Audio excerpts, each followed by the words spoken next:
Lehen mailako arreta orain arte eta pandemian zehar ere guretzako beti izan da osasun sistemaren oinarria.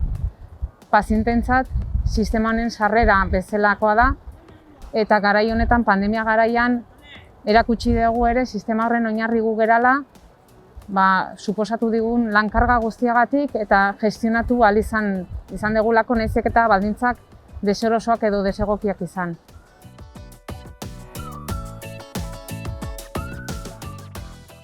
Lehen mailako arretan helburua beti izan da pazientea bere osotasunean artatu ahal izatea, bai sistema sanitarioan barruan, baina baita gizartean ere.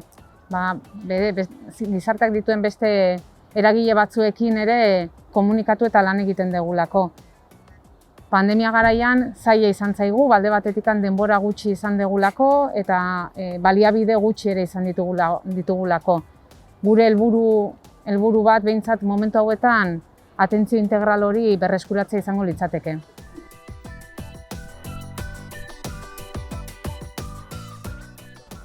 Pandemia aurreko kontsultak gehienak presentzialak ziren eta guretzako kontsulta mota egokiena presentziala izaten jarraitzen du. Horretan gabiltza berreskuratu nahian.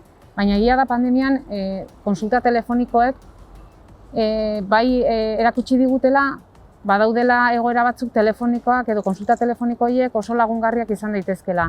Eta lankideek ere pentsatzen duten bezala kontsulta telefonikoak gurekin jarraituko dute, gurekin geratuko dira. Erakutsi bai dute egoera batzutan oso lagungarriak izan dirala. Bai guretzako, baina baita gure erabiltzaileentzat ere.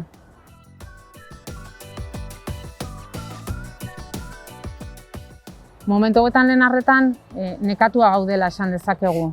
Nekatuak bai fisikoki eta baita psikologikoki ere. 2 urte gogorra izan dira. Baina era berean ilusio puntu bat ere badaukagu pandemia aurreko egoerara bueltatzen ari geralako.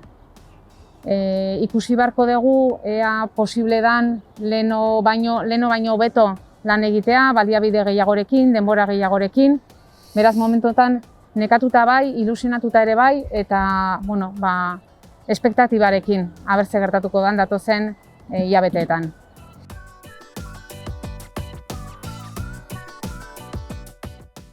Azkenengo asteetan, anbulatorioetan gure jarduera normalizatzen joan da. Guretzako horrek suposatzen du pasa ditugun 2 urte hauei bukaera eman diezaiekegula, baina era berean ez dakigu ziur edo badaukagu kezka ea aurreko egoeratara bueltatuko geran edo ez. Oso urte gogorrak izan dira eta berriro bueltatzeak beldurra ematen digu.